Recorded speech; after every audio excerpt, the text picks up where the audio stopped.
नमस्कार। मेरा नाम है उमंग शर्मा। मैं शेवरॉन टीम से हूं और मैं आज आप सबको बताना चाहता हूं अपने शेवरॉन केमिकल के पीएच वैल्यू के बारे में।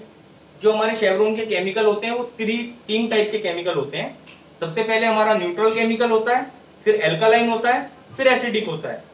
तो वो हमारी बोतल के ऊपर एक लाइन बनी हुई होती है, ग्रीन कलर की जो होती है उसके ऊपर न्यूट्रल लिखा होता है, जो बैंगनी कलर की होती है उसके ऊपर एल्कालाइन, फिर जो लाल कलर की आती है उसके अंदर एसिडिक होता है। तो हमको यही कंफर्म करना है कि ये जो लाइनें हैं और जो पीएच वैल्यू की मैं बातें आपसे कर रहा हूं ये बेसिकली होता क्या है। हम कैसे डिसाइड करें कि क्या पीएच वैल्यू है। हमको पता होना चाहिए जब हम केमिकल इस्तेमाल करते हैं कि हमारी जो बोतलों पे लिखा है न्यूट्रल, एल्कालाइन और एसिडिक, इनमें क्या फर्क है। तो जब हमारा केमिकल बनता है तो वो एक लैब द्वारा बनाया जाता है, उसमें केमिकल डाले जाते हैं, तब हमारा डिसाइड होता है। अब आते हैं हम पीएच वैल्यू। पीएच वैल्यू की फुल फॉर्म जानते हैं। सबसे पहले पीएच वैल्यू की फुल फॉर्म होती है पोटेंशियल ऑफ हाइड्रोजन, हाइड्रोजन की क्षमता। अब लैब के द्वारा डिसाइड किया जाता है। हमारा एक स्केलिंग होती है, जो स्टैंडर्ड स्केलिंग होती है पीएच वैल्यू को नापने के लिए, वो 0 से 14 तक होती है। 0 से 14 तक। तो ये जो स्केल मैं आपको दिखा रहा हूं यहां पे देखिए, इसमें 0 से 14 तक आ रहा है अभी।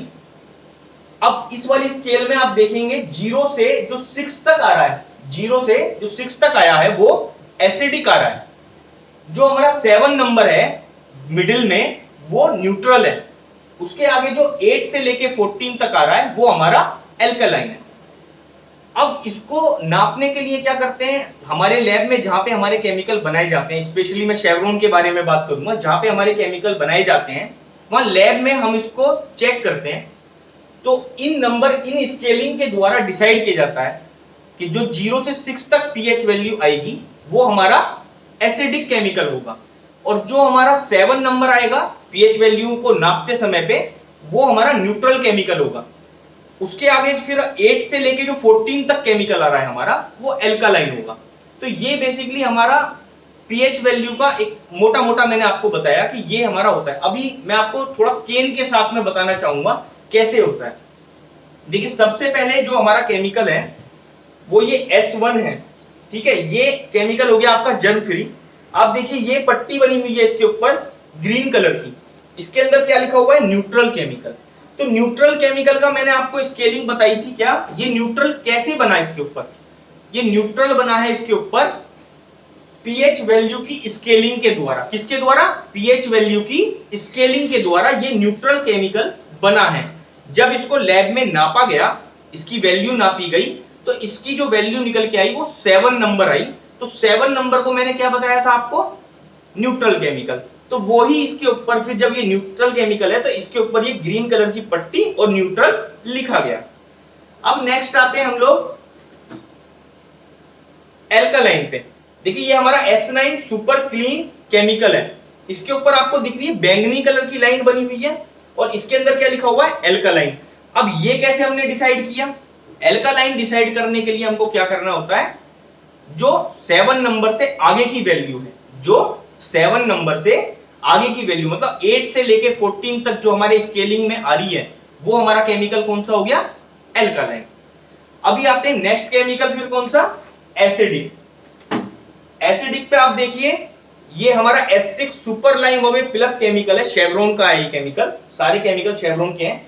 तो इस पे देखिए आप लाइन है रेड कलर की, लाल कलर की लाइन है और इसके अंदर क्या लिखा हुआ है, एसिडिक। क्या लिखा हुआ है, एसिडिक। तो अब एसिडिक कैसे डिसाइड करेंगे, जो मैंने अभी ये पीछे आपको स्केलिंग दिखाई थी 0 से लेके 14 तक, इस स्केलिंग के द्वारा डिसाइड करते हैं हम कि कौन से केमिकल को एसिडिक देना है, कौन से को एल्कालाइन और कौन से को न्यूट्रल केमिकल देना है।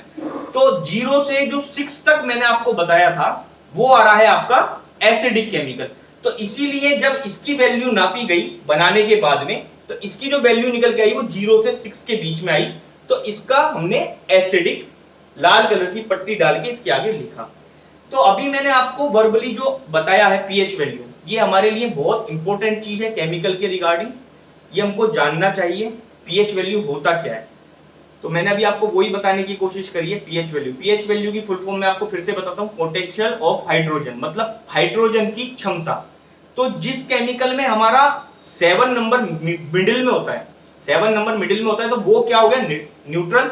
जो 7 की तरफ से इंक्रीजिंग होगी हाइड्रोजन, 7 नंबर की तरफ से 0 की तरफ में जो इंक्रीज होगी हाइड्रोजन, वो एसिडिक हो जाएगा। कौन सा केमिकल हो जाएगा, वो एसिडिक।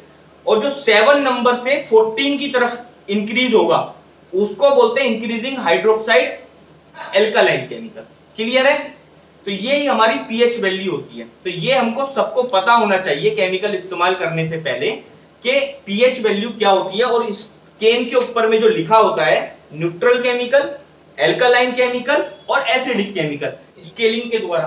तो अभी आप ये मेरा स्केलिंग देखिए, इस स्केलिंग में जो 7 नंबर है वो न्यूट्रल आ रहा है, ये 7 नंबर ग्रीन कलर की पट्टी है, तो ये भी 7 नंबर न्यूट्रल ग्रीन कलर की पट्टी है। ठीक है, नेक्स्ट मेरी पीएच वैल्यू की स्केलिंग में ये नंबर, ये 7 से अब आप इधर आओगे, तो जब 7 से इधर आए, किधर की तरफ, 0 की तरफ, तो 0 की तरफ जब आप आए तो वो एसिडिक है, लिखा है ना इस पे एसिडिक।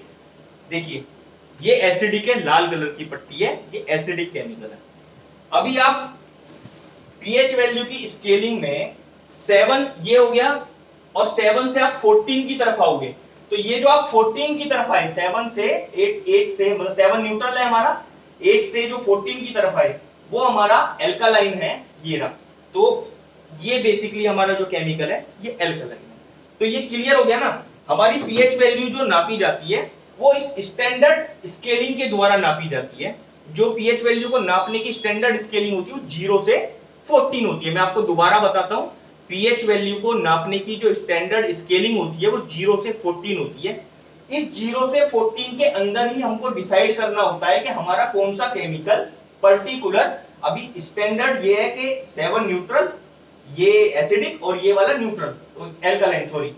तो हमें डिसाइड करना है कि 0 से जो 6 आया वो एसिडिक केमिकल में जाएगा, जो 7 नंबर होगा वो न्यूट्रल केमिकल में आएगा, और जो 8 से 14 आएगा वो एल्कालाइन में जाएगा। ये क्या है, क्यों है और किस तरीके से ये डिसाइड किया गया कि इसको न्यूट्रल बनाएं, किस तरीके से डिसाइड किया गया ये एसिडिक है, और कैसे एल्कालाइन बनाइए, तो वही मैंने आपको बताने की कोशिश करी। उम्मीद करता हूं आप सभी लोगों को समझ में आया होगा। नेक्स्ट टाइम किसी और टॉपिक पे दोबारा आपके साथ में चर्चा